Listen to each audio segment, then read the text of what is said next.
നമസ്കാരം. ഇന്ത്യ പാകിസ്ഥാനിലേക്ക് പോകാതെ ചാമ്പ്യൻസ് ട്രോഫി ക്രിക്കറ്റ് ആരംഭിച്ചു.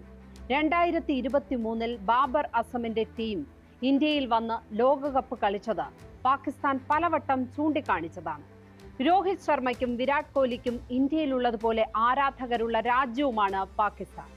അങ്ങേയറ്റം കഷ്ടത്തിലായ പാകിസ്ഥാന് ഇന്ത്യ അവിടെ കളിച്ചാലുണ്ടാകുന്ന സാമൂഹിക ഉണർവിലായിരുന്നു പ്രതീക്ഷ. പാകിസ്ഥാനിൽ കളിക്കേണ്ടതില്ലെന്ന് തീരുമാനിച്ചത് ഇന്ത്യയുടെ ക്രിക്കറ്റ് ടീമല്ല, രാഷ്ട്രീയപരവും നയതന്ത്രപരവുമാണ് ആ തീരുമാനം. ഇന്ത്യൻ ടീമിന്റെ സുരക്ഷയല്ല അവിടെ പ്രശ്നം. അതാണ് കാര്യമെങ്കിൽ സുരക്ഷയ്ക്ക് വലിയ പ്രാധാന്യം നൽകുന്ന ഇംഗ്ലണ്ടും ഓസ്ട്രേലിയയും ഒന്നും പാകിസ്ഥാനിലേക്ക് പറന്നിറങ്ങുമായിരുന്നില്ല. സ്പോട്ട് ലൈറ്റിലേക്ക് സ്വാഗതം. ഇന്ത്യ പാകിസ്ഥാനിൽ കളിച്ചിരുന്നെങ്കിലോ? 1952 ഇരു രാജ്യങ്ങളുടെയും മുറിവുണക്കാൻ ആരംഭിച്ചതാണ് ക്രിക്കറ്റ് നയതന്ത്രം. 1947 മുതൽ വിഭജനത്തെ തുടർന്നുള്ള കലാപത്തിൽ ആയിരങ്ങൾ മരിച്ചു വീണപ്പോൾ ആ നോവ് പൊറുപ്പിക്കാൻ പ്രധാനമന്ത്രി ജവഹർലാൽ നെഹ്റു പാകിസ്ഥാന് കത്തയച്ചു. ആ ക്ഷണം സ്വീകരിച്ച് അബ്ദുൽ ഖാദർ നയിച്ച പാകിസ്ഥാൻ ടീം ഡൽഹിയിലെത്തി. അതായിരുന്നു പാകിസ്ഥാൻ കളിച്ച ആദ്യ ടെസ്റ്റ്. ലാല അമർനാഥ് നയിച്ച ഇന്ത്യയാണ് ആ ടെസ്റ്റ് വിജയിച്ചത്. എന്നാൽ രണ്ടാം ടെസ്റ്റ് നടന്ന ലക്നൌവിൽ പാകിസ്ഥാൻ തിരിച്ചടിച്ചു. ഇതിന് തുടർച്ചയായി ഇന്ത്യ പാകിസ്ഥാനിൽ പോയി 1954-55 ടെസ്റ്റ് കളിച്ചു. 1960-61 പാകിസ്ഥാൻ വീണ്ടും ഇന്ത്യയിലെത്തി. ഇന്ത്യ പാക് ബന്ധം സംഘർഷഭരിതമായിരുന്നെങ്കിലും ക്രിക്കറ്റ് രണ്ട് ജനതയെയും ചേർത്ത് നിർത്തി. അതൊരിക്കലും സൗഹൃദ മത്സരമായിരുന്നില്ല. മഹാഭാരത യുദ്ധം പോലെ സഹോദര പോരായിരുന്നു. അപ്പോഴും ഇരു രാഷ്ട്രങ്ങൾക്കും ജനതകളുടെ മനസ്സിൽ പരസ്പരം സ്ഥാനമുണ്ടായി. ശത്രുവെന്നാൽ നിതാന്ത ശത്രുവല്ലെന്ന് പരസ്പരം ബോധ്യപ്പെടുത്തി. എന്നാൽ 1961 ശേഷം നീണ്ട 17 വർഷം ഇരു രാഷ്ട്രങ്ങളും ഒരിക്കൽ പോലും പരസ്പരം സന്ദർശിച്ചില്ല. രണ്ട് യുദ്ധങ്ങൾ ഉണ്ടാക്കിയ മുറിവ് അക്കാലത്ത് അത്രമേൽ വലുതായിരുന്നു. 1978-79 ഇരു രാഷ്ട്രങ്ങളും പരസ്പര യാത്രകൾ പുനരാരംഭിച്ചു. അതൊരു സുന്ദരമായ ഏറ്റുമുട്ടൽ കാലമായിരുന്നു. കപിൽ ദേവിന് ഇന്ത്യയിലുള്ളതിനേക്കാൾ ആരാധകർ പാകിസ്ഥാനിൽ, ഇമ്രാൻഖാന് പാകിസ്ഥാനിലുള്ളതിനേക്കാൾ ആരാധകർ ഇന്ത്യയിൽ. അതോടെ ക്രിക്കറ്റ് സൂപ്പർ ഹീറോകളുടെ കളിയായി. കാണികൾ പരസ്പരം ഇടകലർന്നു. കപിൽ ദേവിനെ ആരാധിക്കുന്ന ഇരു രാഷ്ട്രങ്ങളിലെയും ആരാധകരും ഇമ്രാൻഖാനെ ആരാധിക്കുന്ന ഇരു രാഷ്ട്രങ്ങളിലെയും ആരാധകരും പരസ്പരം ഒന്നായി. അവർ സ്വന്തം രാജ്യത്തിന്റെ പതാകകൾ പിടിച്ചു തന്നെ ഗാലറികളിൽ എഴുന്നേറ്റു നിന്ന് സഹോദര രാഷ്ട്രത്തിലെ നായകനായി ആർത്തു വിളിച്ചു. ക്രിക്കറ്റ് അതോടെ സ്നേഹത്തിന്റെ അരങ്ങായി.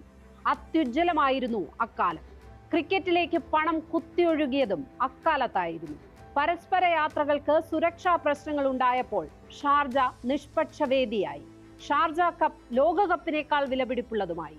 1986-87 പാകിസ്ഥാൻ ഇന്ത്യയിൽ വന്ന് ടെസ്റ്റ് പരമ്പര സ്വന്തമാക്കിയപ്പോൾ പോലും ഒരിടത്തും കലാപമുണ്ടായില്ല.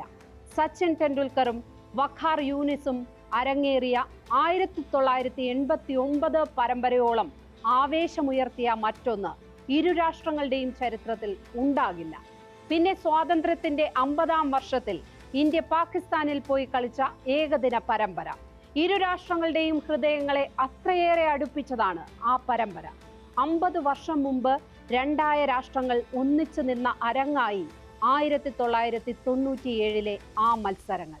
പിന്നാലെ അനിൽ കുംബ്ലെ 10 വിക്കറ്റ് നേടിയ ഡൽഹി ടെസ്റ്റ്. കാർഗിൽ യുദ്ധമാണ് ഇരു രാജ്യങ്ങളെയും വീണ്ടും അകറ്റിയത്. 1999 മുതൽ ലോകകപ്പുകളിലെ പരസ്പര മത്സരമല്ലാതെ മറ്റൊന്നും നടന്നില്ല. മറ്റേതാനും ടൂർണമെന്റുകളിലും നേർക്കുനേർ വന്നു. എന്നാൽ ഇന്ത്യ പാകിസ്ഥാനിലേക്കോ പാകിസ്ഥാൻ ഇന്ത്യയിലേക്കോ ഒരു പരമ്പരയ്ക്കായി വന്നതും പോയതുമില്ല. മത്സരം മാത്രമല്ല, മനസ്സും ജയിച്ചു വരണം എന്ന് അടൽ ബിഹാരി വാജ്പേയി സൗരവ് ഗാംഗുലിക്ക് ഉപദേശം നൽകി അയച്ചതാണ് ടീം ഇന്ത്യയെ പാകിസ്ഥാനിലേക്ക്. 2004 ആ സന്ദർശനത്തിൽ 3 ടെസ്റ്റും 5 ഏകദിനങ്ങളും രണ്ടും ജയിച്ചാണ് ഗാംഗുലിയും സംഘവും മടങ്ങിയെത്തിയത്.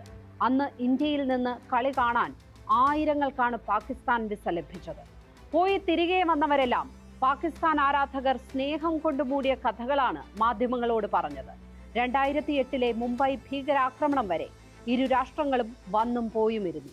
3 പരമ്പരകൾക്കാണ് ഇതിനിടെ പരസ്പരം ആതിഥ്യം വഹിച്ചത്. മുംബൈ ഭീകരാക്രമണവും 2009 ലാഹോർ സ്റ്റേഡിയം ആക്രമണവും പാകിസ്ഥാനിലെ രാജ്യാന്തര ക്രിക്കറ്റ് തന്നെ ഇല്ലാതാക്കി. 2012 ഇന്ത്യ പാകിസ്ഥാനിൽ പോയി ഏകദിന പരമ്പര കളിച്ചതിനപ്പുറം പിന്നെ ഉഭയരാഷ്ട്ര മത്സരങ്ങൾ ഉണ്ടായില്ല. ബഹുരാഷ്ട്ര ടൂർണമെന്റുകളിലും ലോകകപ്പിലും അല്ലാതെ ടീമുകൾ തമ്മിൽ ഏറ്റുമുട്ടിയതുമില്ല.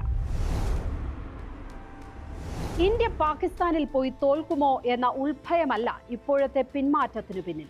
തീർച്ചയായും ഇന്ത്യൻ താരങ്ങൾ വലിയ സമ്മർദ്ദത്തിലാകും പാകിസ്ഥാനിൽ കളിക്കാനിറങ്ങുക. ഒരു മത്സരമെങ്കിലും തോറ്റാൽ ഉണ്ടാകാനിടയുള്ള പ്രതിഷേധങ്ങളുടെ ഭാരം ഓരോരുത്തരുടെയും മനസ്സിലുണ്ട്. ഇന്ത്യക്ക് മാത്രമായ സുരക്ഷാ പ്രശ്നവുമുണ്ട്. അഫ്ഗാനിസ്ഥാനിൽ നിന്നുള്ള തീവ്ര സംഘങ്ങളുമായി പാകിസ്ഥാൻ ഏറ്റുമുട്ടൽ തുടരുന്ന കാലമാണ്. അഫ്ഗാനിൽ പോയി ബോംബിട്ട് അവരെ തകർക്കാൻ ശ്രമിച്ചു നിൽക്കുകയാണ് പാകിസ്ഥാൻ. ഏതു സമയത്തും ഒരു തിരിച്ചടി ഉണ്ടാകും എന്ന ആശങ്ക നയതന്ത്ര മേഖലയിലുണ്ട്. ഇന്ത്യയും പാകിസ്ഥാനുമായി സാഹോദര്യത്തിന്റെ മത്സരം സാധ്യമാണ്. എന്നാൽ പാകിസ്ഥാനും അവിടുത്തെ തീവ്ര സംഘങ്ങളുമായി അത്തരമൊരു കളി സാധ്യമേയല്ല. അവിടെ യുദ്ധം മാത്രമേ നടക്കുന്നുള്ളൂ. അതാണ് ഇന്ത്യ നേരിടുന്ന പ്രശ്നം. എങ്കിലും ഇന്ത്യൻ ടീം പാകിസ്ഥാനിൽ പോയി കളിക്കണം എന്ന് ചിന്തിക്കുന്ന അനേകർ ഈ രാജ്യത്തുണ്ട്.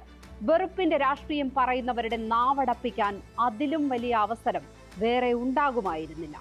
ഇന്ത്യ പാകിസ്ഥാനിലേക്ക് പോകുന്നില്ല എന്ന് തീരുമാനിച്ചതോടെ വംശീയ വിരോധം അങ്ങനെ തന്നെ തുടരുകയാണ്.